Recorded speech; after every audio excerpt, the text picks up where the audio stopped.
ಸ್ನೇಹಿತರೆ, ಇದು ಜನಗಟ್ ಕೆರೆ ಈ ಥರ ತುಂಬಿ ಹರಿತಾ ಇದೆ. ನೋಡಲು ತುಂಬ ಚೆನ್ನಾಗಿದೆ.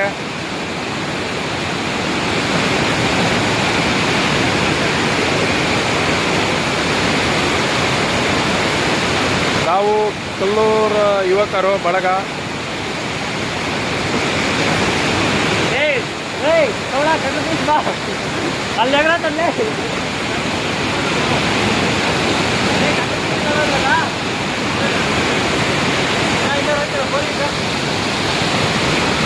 ಅಲ್ಲಿ ಗೋಡ್ ಬರ್ತೀರಿ